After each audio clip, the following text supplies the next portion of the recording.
ইসলাম গ্রহণের করুণ কাহিনী, নও মুসলিম ইয়াসিন আরাফাত জিহাদি। তো চলুন দেখা যাক এই ভিডিওটা, এখানে তিনি কেন ইসলাম ধর্ম গ্রহণ করেছিলেন। এই ভিডিওটা আপনারা অনেকে পাঠিয়েছিলেন দেখার জন্য। তো আর এর মধ্যে যদি আমারও কিছু বলার থাকে সেটাও কিন্তু অবশ্যই আমার যে বক্তব্য সেটা আমরা এখানে আলোচনা করব। তো চলুন ভিডিওটা শুরু করা যাক। তখন রিসার্চ করতে করতে দেখলাম যে আসলে আমি যে ধর্ম আছে এটা কোনো ধর্ম না। ইসলাম কবুল করলাম। আজকে ইসলাম কবুল করতে গিয়ে আজকে চোখটা অন্ধ। আজকে ইসলাম কবুল করতে গিয়ে আজকে কানে শুনি না। আজকে ইসলাম কবুল করতে গিয়ে আজকে মাথার উপরে চাইনিজ কলের কোপ খেলাম। আজকে ইসলাম কবুল করতে গিয়ে মাথা দিয়ে রড ঢুকানো হয়েছে। আজকে ইসলাম কবুল করতে গিয়ে আজকে দাঁত ভাঙা। আজকে ইসলাম কবুল করতে গিয়ে আজকে খুদ দিয়ে টান দেওয়া হয়েছে। ইসলাম কবুল করতে গিয়ে পায়ের মধ্যে গরম তরবার লাগাই দিয়েছিল। আজকে শক্ত কোনো গরু বুঝতে হযরত মাওলানা ইয়াসিন আরাফাত, নও মুসলিম জনাব ইয়াসিন আরাফাত জিহাদি সাহেব, আমি হযরতকে হযরতের মূল্যবান তাকরীর পেশ করার জন্য বিনীতভাবে অনুরোধ জানাচ্ছি।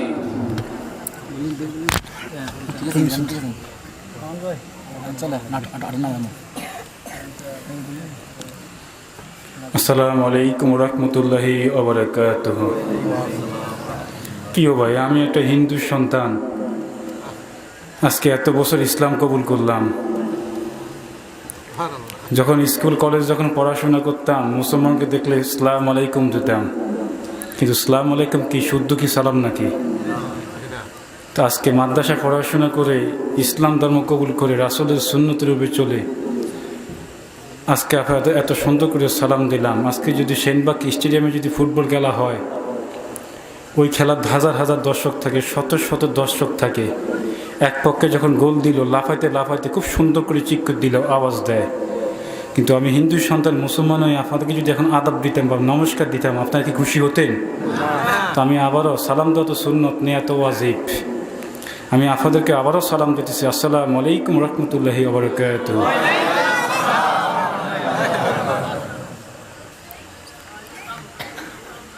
আমি কিছু কিছু কথা বলবো যেগুলো আঘাত লাগতে পারে। এই আঘাত লাগার কারণে আপনাদের জীবনে অনেক আমল, অনেক কিছু আপনাদের পরিবর্তন হইতে পারে।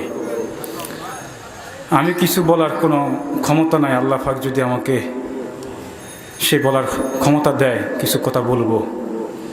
তো আমি কীভাবে ইসলাম কবুল করেছি এই কথাগুলোই আমি তুলে ধরবো আজকে।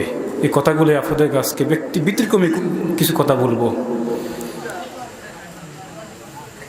আমি হিন্দুর ঘরে জন্ম নিয়ে আজকে মাহফিলে আসতে পারি এত কষ্ট করে, মাদ্রাসা পড়াশোনা করে এত কষ্ট করে আমি এই মাহফিলে জান্নাতের বাগানে আসতে পারি। আর আপনার মুসলমানের ঘরে জন্ম হয়ে মুসলমান মসজিদে আজান দেয়, রাস্তাঘাটে চলতে যায়। আরে ব্যবসায়ী ভাই, তুমি তো ব্যবসা করতে পারবা, তুমি দোকানে তো কেনাকাটা করতে পারবা, কিন্তু মাহফিল তো তোমার একটু পরে আর থাকবে না। হে হতভাগা মুসলমান, তোমার ব্যবসা সারা জীবন করতে পারবা, কিন্তু এই মাহফিল তো, এই হক্কানি মাহফিল তো তোমার জন্য সারা জীবন থাকবে না। তোমার কি একটু মনে পড়ে না এই মাহফিলের দিকে আসতে?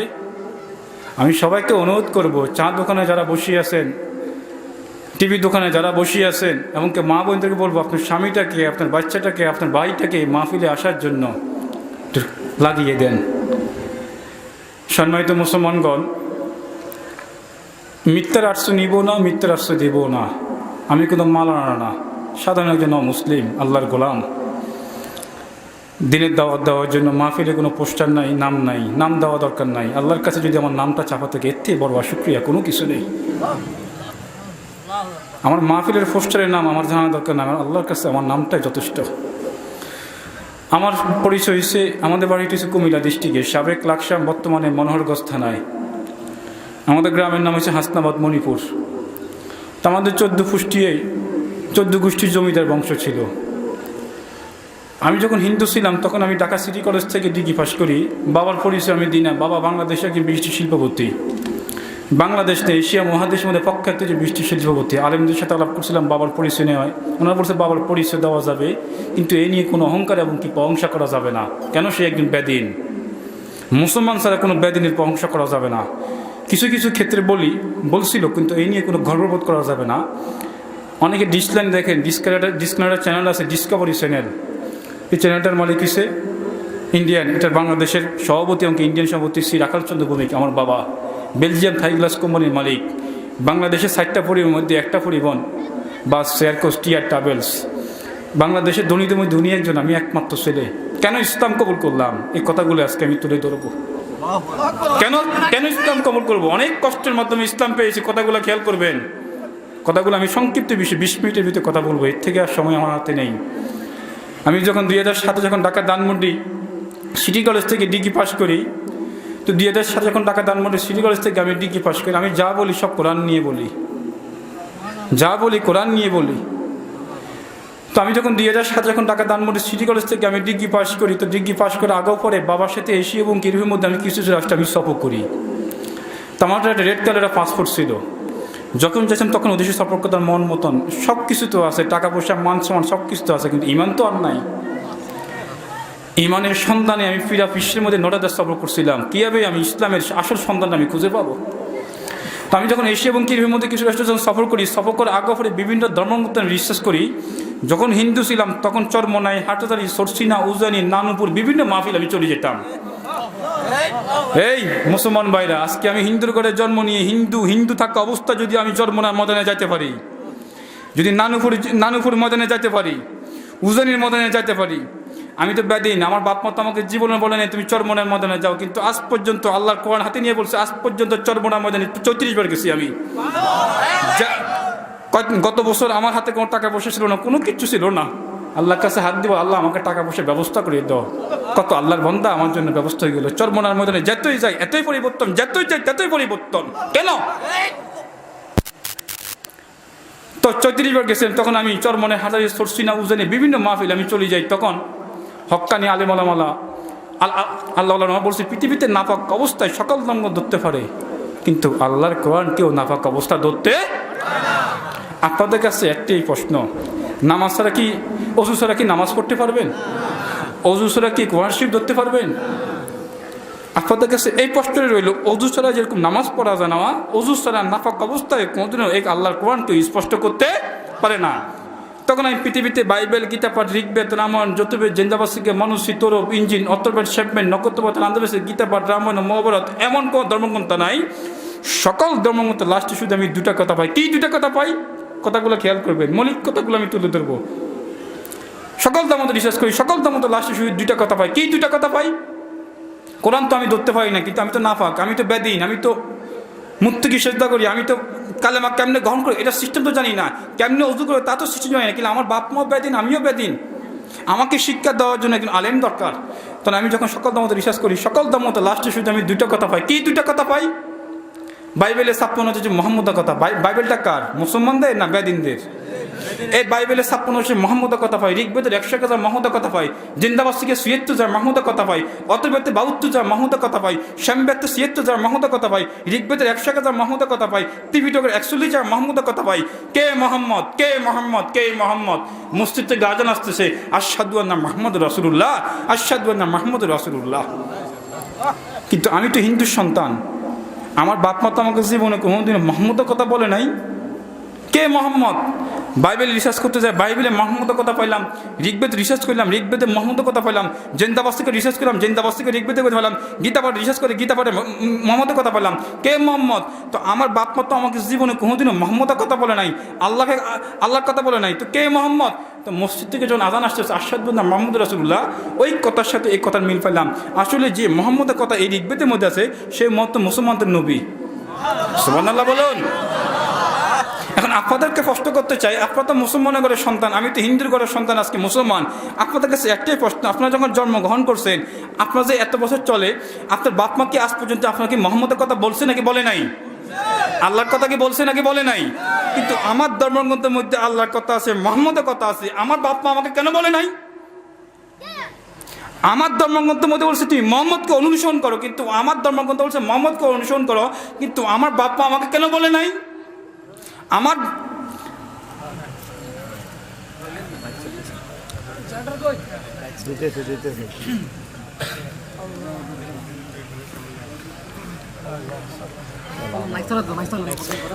ধর্মগ্রন্থ সকল জায়গায় মোহাম্মদের কথা, মোহাম্মদকে অনুসরণ কথা বলছে, এমনকি আল্লাহকে মানার জন্য বলছে। তো আমার ধর্মগ্রন্থ যদি বলতে পারে, তো আমার বাপ মা আমাকে কেন বলে নাই?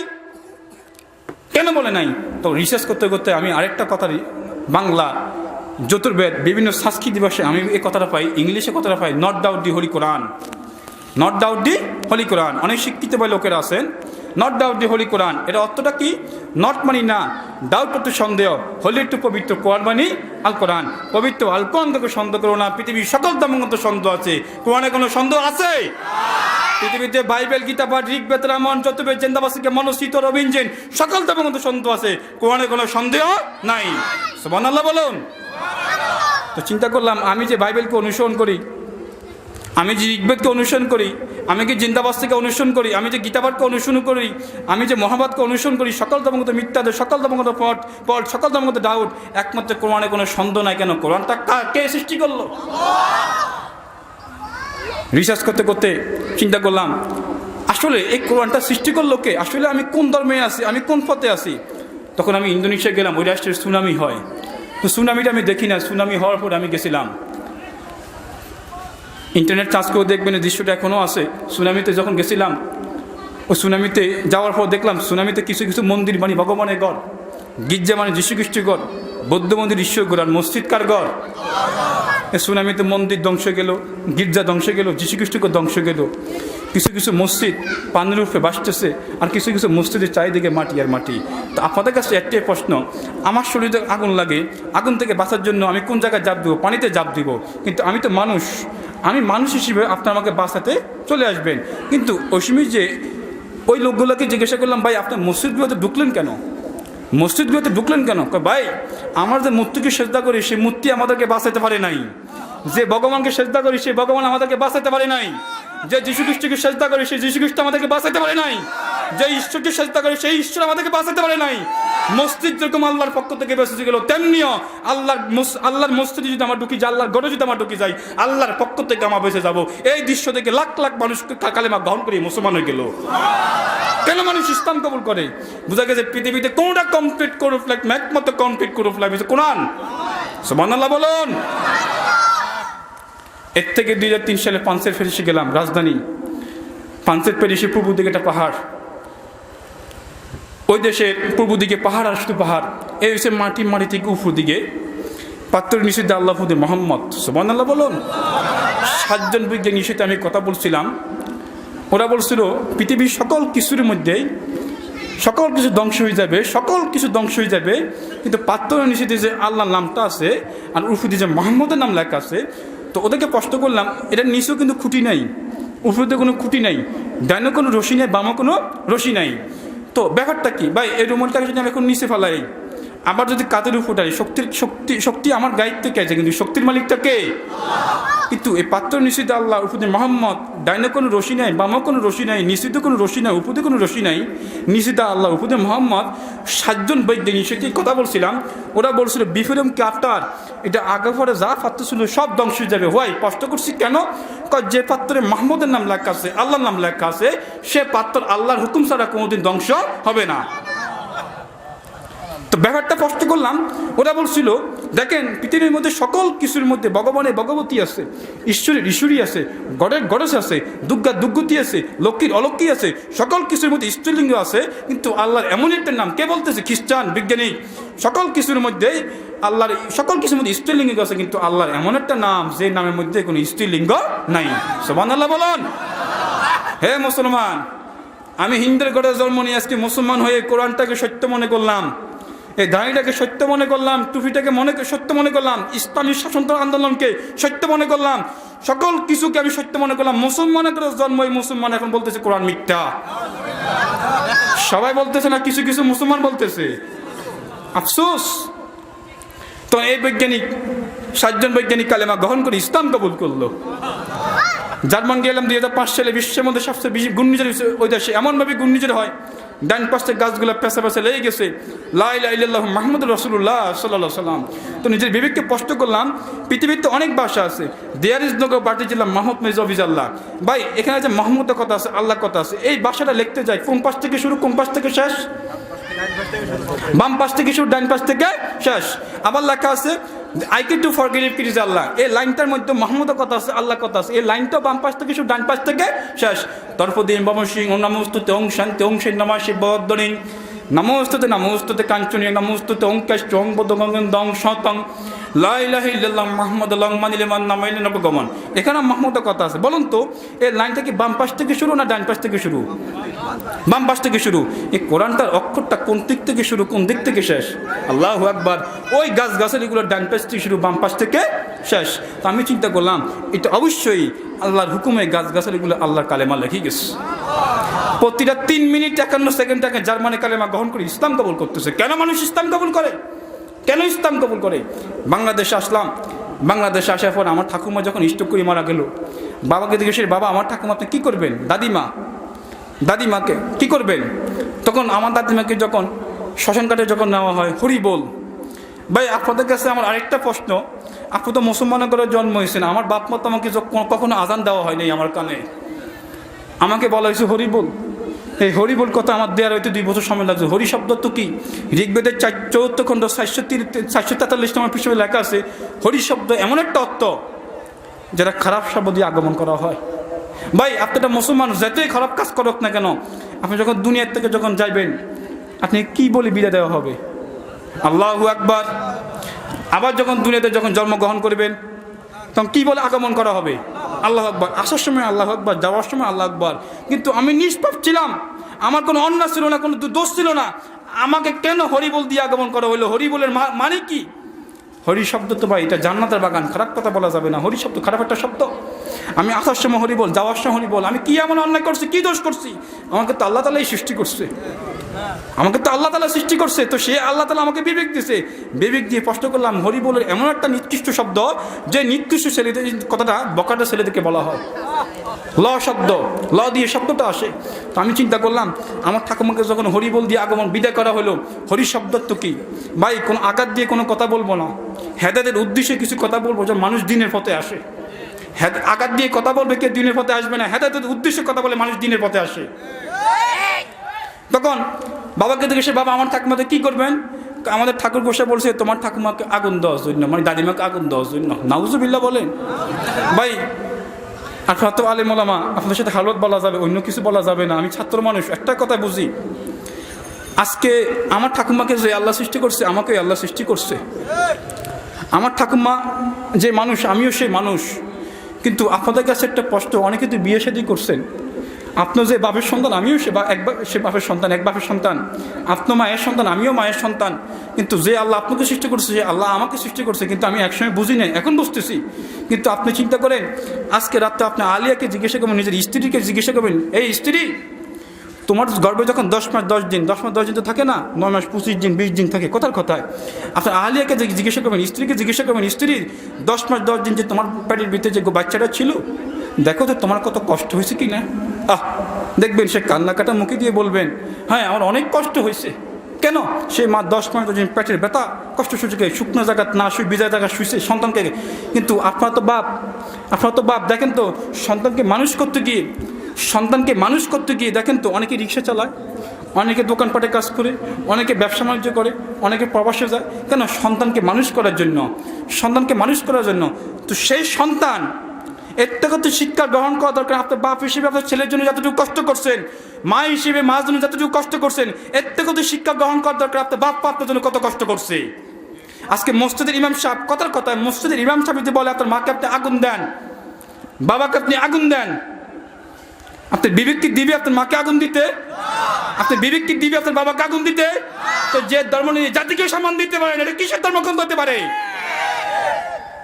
আজকে আমি ইসলাম কবুল করার করতে গিয়ে আজকে আমার মাথা টুপি, আজকে আমার ইসলাম কবুল করার থেকে আজকে মুখে আমার দাড়ি, আজকে ইসলাম কবুল করার করতে গিয়ে আজকে আমার সুন্নতি লেবাস, আজকে ইসলাম কবুল করার করতে গিয়ে আজকে মাদ্রাসা পড়াশোনা করতেছি, আজকে ইসলাম কবুল করে আল্লাহর কসম করে বলতেছি, আজকে 3 বছর ইসলাম কবুল করছি, আজ পর্যন্ত এক ওয়াক্ত নামাজ কাজা করি না, আমাকে সারিও নাই। ইসলাম যদি এতটুকু সম্মান দিতে পারে, আমার ধর্ম কেন কোনোদিনও সম্মান দিতে পারে? কোনোদিনও কোনো ধর্মগ্রন্থ মানুষকে কোনো সম্মান দিতে পারে না, একমাত্র ইসলাম মানুষকে সম্মান দিতে পারে। কেন মানুষ ইসলাম কবুল করে? তো চিন্তা করছে আজকে আমার ঠাকুমাকে আগুন দেবে, কালকে আমার মামার মাকে আগুন দেওয়ার লাগবে, আর আমি যখন বিয়ে শাদী করবো, আমার সন্তান যখন দুনিয়াতে আসবে, ওই সন্তান আমার শরীরে আগুন লাগাবে। কেন আগুন লাগাবে? আমি কি দোষ করলাম? তখন আমার ঠাকুমার কানে কানে শুধু একটা মন্ত্র বলতেছে, ওদের 120টা মন্ত্র, 120টা মন্ত্রের মধ্যে 80টা জায়গায় মোহাম্মদের কথা আছে। সুবহানাল্লাহ, হামদি। 80টা জায়গায় বলছো তুমি মোহাম্মদকে মানো, এবার আল্লাহকে সিজদা করো। কেন এই কথাটা বলতেছি আপনাকে? তর্পদি বাবা সুং নামস্তুতি ওং শান্তি ওং নামাসি বদ্দনি নামস্তুতি, তুমি এক আল্লাহকে সিজদা করো, কাঞ্চনী এক আল্লাহকে বিশ্বাস করো। ওং কাষ্ট অং বদ্ধ গং দং শতং, পৃথিবীতে সকল ধর্ম মিথ্যা, লা ইলাহা ইল্লাল্লাহ মুহাম্মাদুল্লাহ মানিলে মান নামে নরকগমন, সর্বপ্রতি সর্ব মোহাম্মদ, সর্বপ্রতি সর্ব ইসলাম, সর্ব কালেমা। পৃথিবীতে একমাত্র কালেমা হচ্ছে সত্য, কালেমার অনুসরণ করলে তুমি সত্য হইবা। এটা হচ্ছে কালেমা তৈবা, লা ইলাহা ইল্লাল্লাহু মুহাম্মাদুর রাসূলুল্লাহ। তো চিন্তা করছি সর্বপ্রতি সর্ব মোহাম্মদ সাম্যবাদী, এটা অথচ সমানযোগ্য তুমি আল্লাহর কোরআন মানো, সমানযোগ্য তুমি আল্লাহকে সিজদা করো, সমানযোগ্য তুমি রাসূলকে মানো। এখন তো সীমিত। ভাই, যে ঠাকুমাকে আমি কালেমা পড়াবো বা আমার ঠাকুর গোসা কালেমা পড়াবে, ওই লোকটা কি, ওই মহিলাটাকে মৃত না জীবিত? কিন্তু এই মৃত লোক তো কালেমা পড়তে পারবে না। যখন ঠাকুরমা যখন নিঃশ্বাস ছিল, জ্ঞান ছিল, বুদ্ধি ছিল, আইন ছিল, শক্তি ছিল, তখন তো আমার ঠাকুমাকে দিনের পথ দেখে নাই, কোরআনের পথ দেখে নাই, সত্যের পথ দেখে নাই, মক্কা মদিনার পথ দেখে নাই, দাওয়াত তাবলীগের পথ দেখে নাই। এখন সে কালেমা পড়বে কি হবে? সে দেখুন মৃত্যু। কিন্তু আমি সঞ্জয়, আমি তো কালেমা গ্রহণ করতে পারবো। আমি কালেমা গ্রহণ করতে যদি আমার জীবন ত্যাগ করতে হয়, কোনো অসুবিধা নাই। আমার বাড়ি গজি ত্যাগ করতে কোনো অসুবিধা নাই। আমার বাপ যদি ত্যাগ করতে কোনো অসুবিধা নাই। আমার যদি অঙ্গ প্রত্যঙ্গ চলে যায়, কোনো অসুবিধা নাই। জীবন কার কাছে? আমি কার জন্য ইসলাম কবুল করব? আমার এই রক্তের মালিককে, আমার অঙ্গ প্রত্যঙ্গের মালিককে। সকল কিছু আল্লাহর জন্য দিয়ে দিলাম, সকল কিছু আল্লাহর জন্য দিয়ে দিলাম। তখন চিন্তা করলাম, আমি যে ভগবানকে সিজদা করি, সে ভগবানের নামটা কি? কৃষ্ণ। সে ভগবানের নামটা কি? এক শব্দ পাওয়া গেছে হরণ শব্দ, হরে শব্দটা, আরেক শব্দ পাওয়া গেছে কৃষ্ণ শব্দটা। ভাই, আপনার যে আল্লাহ যে নিয়ে নম্বর নামটা আছে, ওই নিয়ে নামটার মধ্যে আল্লাহ যে নিয়ে নেব নামটা আছে, কোনো কৃষ্ণ কোনো শব্দ আছে? ভগবান কোনো শব্দ আছে? সরস্বতী কোনো শব্দ আছে? লক্ষ্মী কোনো শব্দ আছে? দুর্গা কোনো শব্দ আছে? কালিমা কোনো শব্দ আছে? কোনো শব্দ আছে? তো আল্লাহ নিয়ে নিন, আমি তো কোনো শব্দ পাইলাম না। তো কৃষ্ণ শব্দ তো কি কথাগুলো খেয়াল করবেন।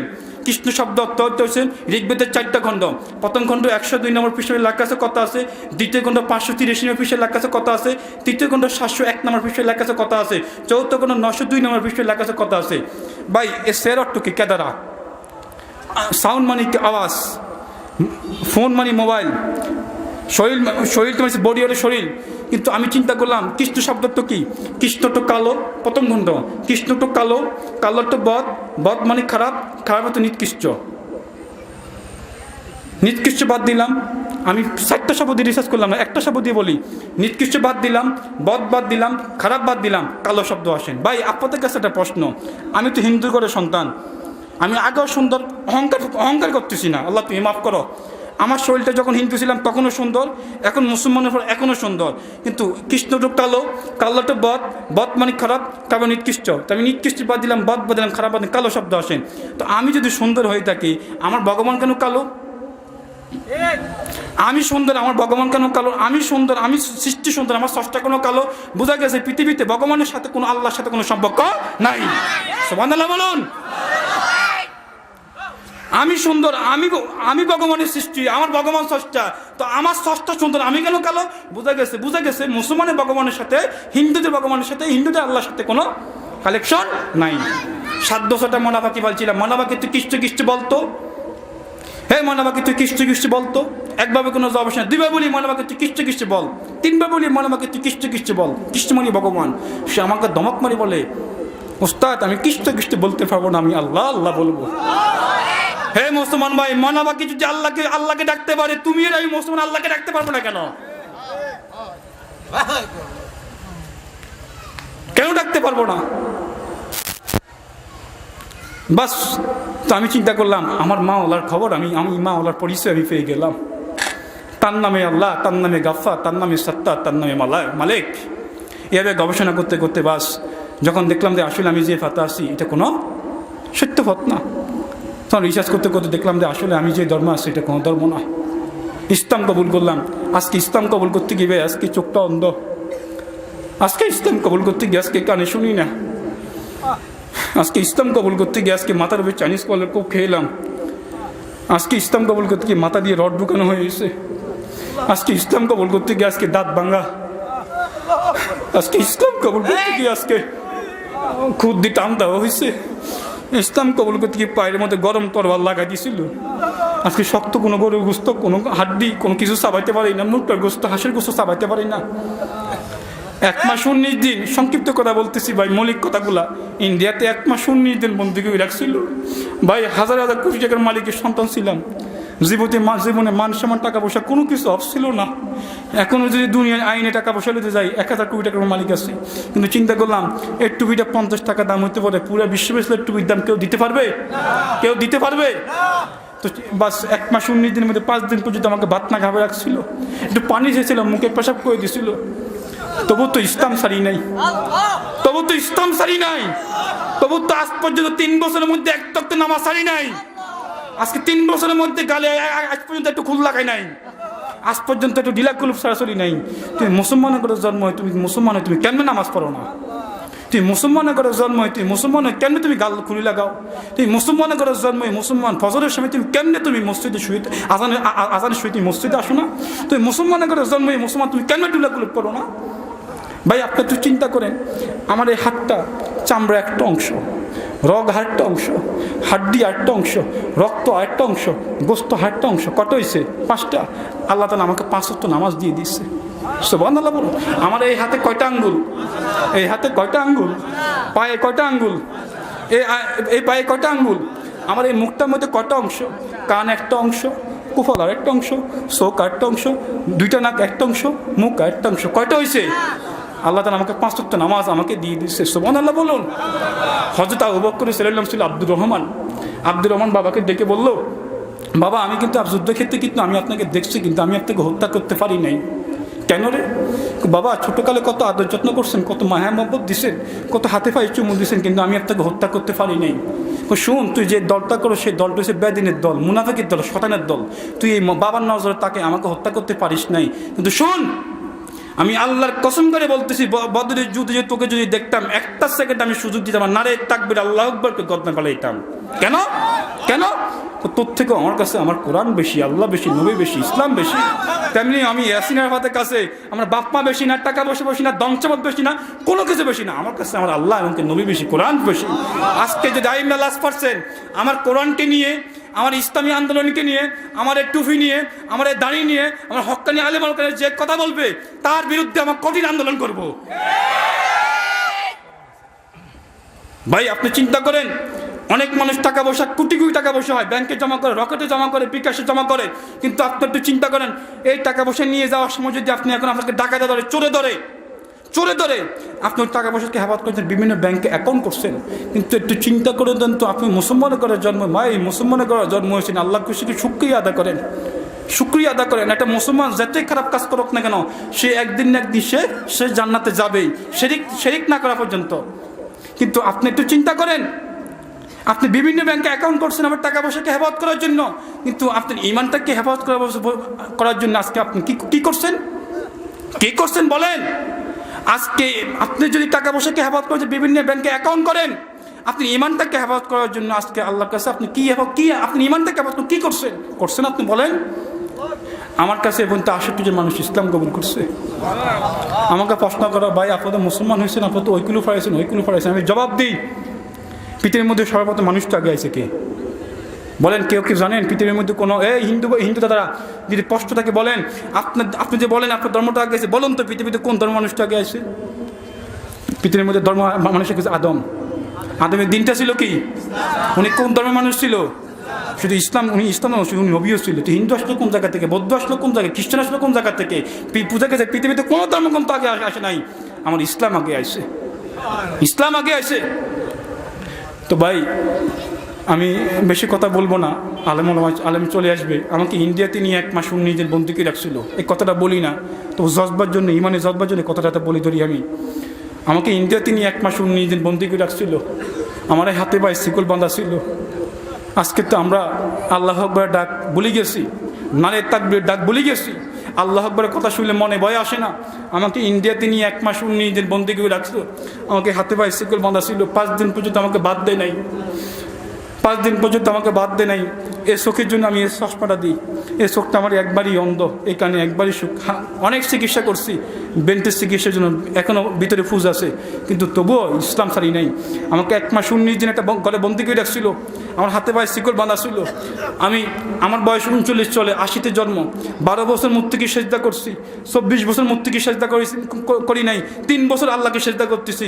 কিন্তু যতই নামাজ পড়ি ততই মজা লাগে, যতই কোরআন পড়ি ততই মজা লাগে, যতই না আল্লাহকে সেজদা করি ততই তৃপ্তি পাই। কে আল্লাহ, কে আল্লাহ?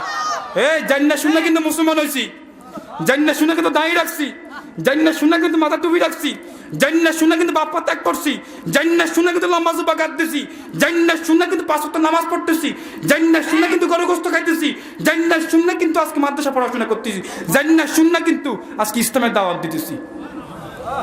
আমাকে ইন্ডিয়াতে যখন 1 মাস 19 দিন যখন বন্দি করে রাখছিল, আমার পকেটে কিছু টাকা ছিল। আমি দারোয়ানটাকে বলি, দারোয়ান ভাই, আপনাকে আমি কিছু টাকা দিব, আমাকে একটু হাত পা একটু ধোয়ার জন্য একটু বিশ্রাম দেন। বাইরে আপনারা তো ঠিক মতো খানা পাই, ঠিক মতো সুযোগ পাই, আপনারা ইসলাম ভুলে গেছেন, একটু শিক্ষা আমাকে দেখা দরকার নাই। এই কোরআনকে দেখুন, আমি আকর্ষণ নাই, কোরআনটাই আকর্ষণ। আমি কিচ্ছু নেই, কোরআনটাই সব কিছু, কোরআনটাকে মানুন। আমাকে যখন 1 মাস 19 দিন যখন বন্দি করে রাখছে, আমার এই হাতে পায়ে শিকল বাঁধা ছিল। আমাকে যখন অজু করার জন্য যখন 10 মিনিট সুযোগ দেয়, বিসমিল্লাহকে অজু করলাম।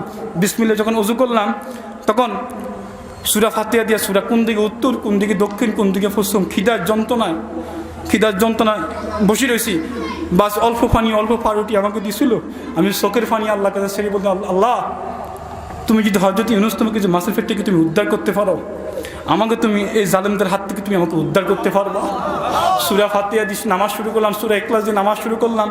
ইয়াকা না'বুদু ওয়া ইয়াকা নাস্তাঈন ইহদিনাস সিরাতাল মুস্তাকিম লা ইলাহা ইল্লা আনতা সুবহানাকা ইন্নী কুনতু মিনাজ জালিমিন। যা ফারছি তা বলছি।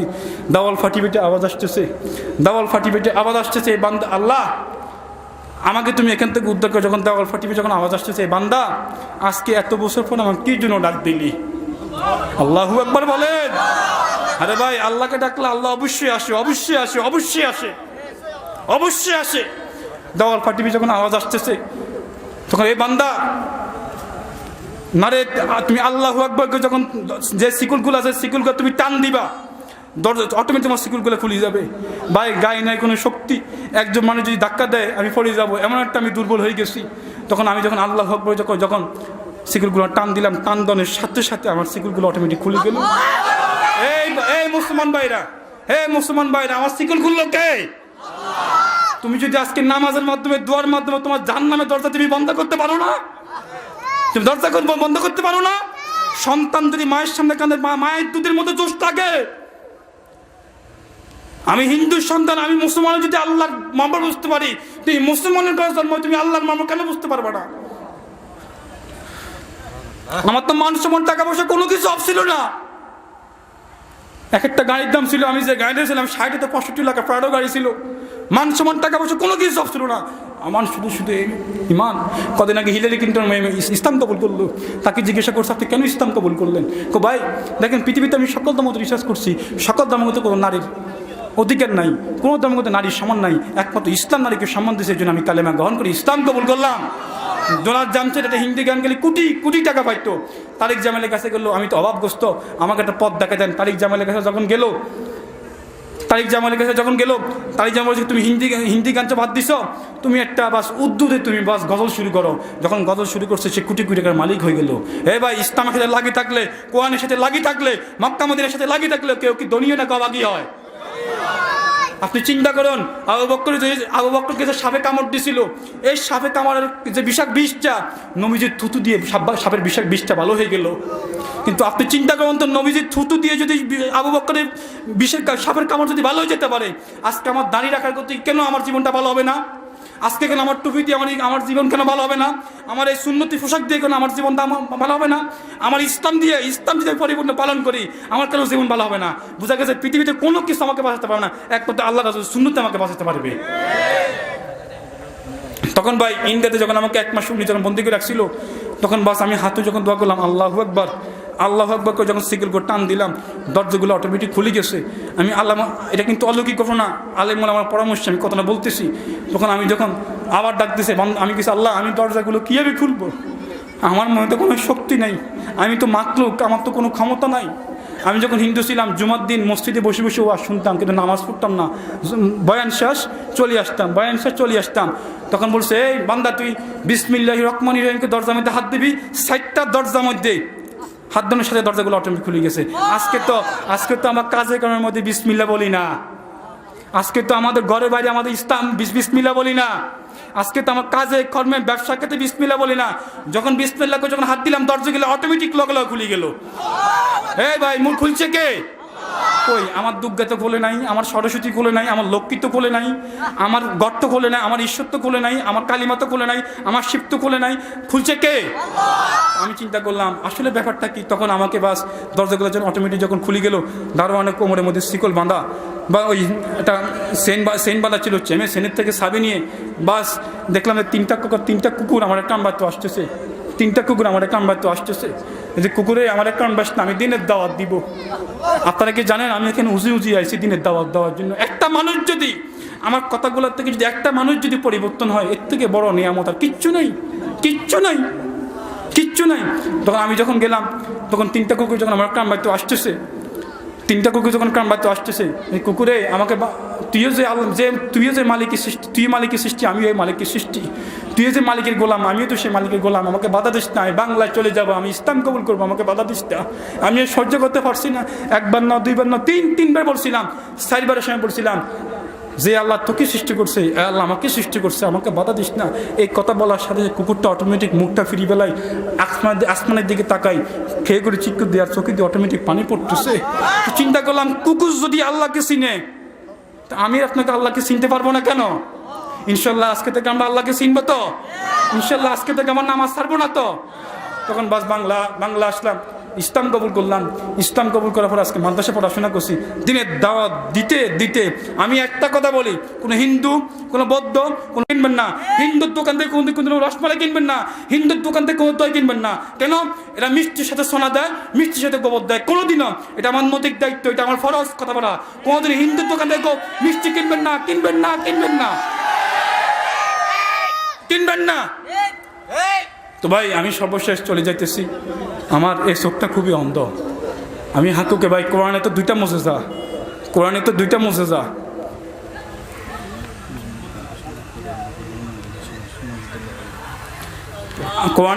মুজিজা, আবু জাহেল কোরআনের বিরোধিতা করে শেষ হলো, ওমর বিন খাত্তাব গ্রেপ্তার হয়ে গেল।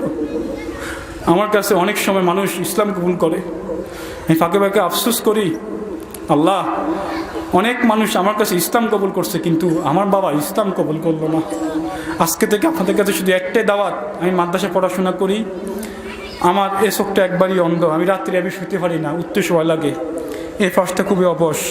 আমার বাবার কাছে দোয়া করি, বাবা ফাজাইল আমল থেকে, ফাজাইল সাদেকার থেকে এবং কি কালিম সিদ্দিকের বইগুলোর থেকে, মন্দির থেকে মসজিদ পর্যন্ত ইমানকে সাক্ষাৎকার বিভিন্ন ভাই, আল্লাহ বাবা তুমি যতই ভালো কাজ করক না কেন তুমি জাহান্নামী। এটা মুসলমান যতই খারাপ কাজ করক না কেন সে একদিন সে জান্নাতে যাবে। তো ভাই আপনাদের কাছে অনুরোধ, আমি একটাই দাওয়াত নিয়ে আসি, সবাই আজকে থেকে, আমি তো আমার বাপ মা তো আমাকে জীবনে শিক্ষা দেয়, তুমি দাঁড়িয়ে রাখো, টুপি রাখো, সুন্নতি লেবাস রাখো, শিক্ষা কি দিছে? তো আমার বাপ মা যদি না শিক্ষা দেওয়ার করতে যদি আমি সুন্নত মোতাবেক চলতে পারি, নামাজ পড়তে পারি, আপনারা মুসলমানের ঘরে জন্ম হয় কি মুসলমান হয় কি আপনাকে নামাজ পড়ার দরকার আছে না নাই? আমার বাপ মা আমার জন্য কেস করছে, সব কিছু করছে, মসজিদে আমার জন্য সব কিছু করছে, কিন্তু আমার বাপ মার নামে আজ পর্যন্ত একটা কেস করি নাই। এই আমার কোর্টে এফিডেভিট, স্যামের সার্টিফিকেট। আমি আমার বাপ মার কথা মানা ফরজ না, কিন্তু খেদমত করা ফরজ। আমি বাবাকে বলছি, বাবা তুমি সব কিছু করতে পারবো, আমি তোমার কোনোদিন আক্রমণ হবো না, কিন্তু ইসলাম কোনো মারামারির ধর্ম না, সন্ত্রাসের ধর্ম না, জঙ্গিবাজের ধর্ম না। তো ভাই আমি একটা কথা, 2টা কথা বলছি, নবীজির থুতু দিয়ে যদি আবু বকরের সাপের বিষ ভালো হতে পারে, তো আমার এই সুন্নতের গতিকে আমি এই দাঁড়িয়ে গতিকে, আমার একটু ফুরি গতিকে, আমার এই পোশাক গতিকে আমার জীবনটা ভালো হতে পারে। আজকে থেকে সবাই একটু ওয়াদা করেন, আজকে থেকে কেউ গালে একটু খুল লাগাবেন না, বলেন না, বলেন আল্লাহু আকবার, বলেন আল্লাহ, আজকে থেকে আমার গালে কোনোদিন খুল লাগাবো না, বলেন আল্লাহ, আজকে থেকে আমরা এক তক্ত নামাজ কেউ কাজা করবো না, আমাকে নামাজ ছাড়বো না, আমিন আমিন। পৃথিবীতে ভিন্ন রকমের মানুষ আছে, ভিন্ন রকমের মানুষ থাকেন।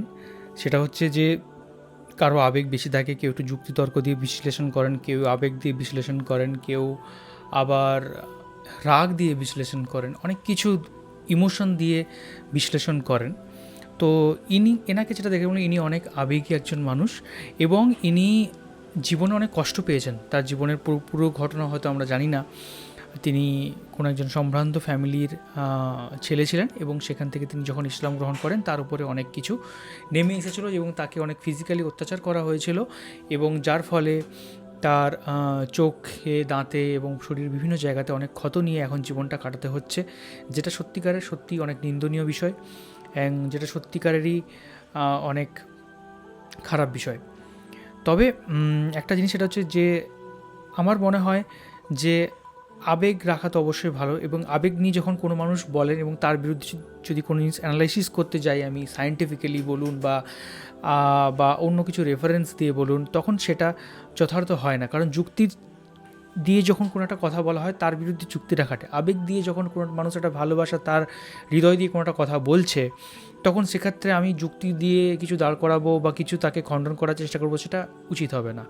তবে আরেকটা জিনিস সেটা বলি যে ইনি অনেকগুলো কথাই বললেন ইসলাম ধর্ম সম্পর্কে, তিনি গ্রহণ করেছেন, তিনি এখন খুশি আছেন, তিনি এখন তার জীবনের সম্পূর্ণতা পেয়েছেন, তাতে ডেফিনেটলি আমরাও খুশি।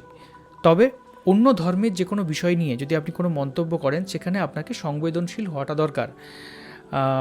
কৃষ্ণ কালো অর্থ খারাপ, এরকম একটা লজিক বের করে খারাপ বলে দেওয়া বা হরি নামকে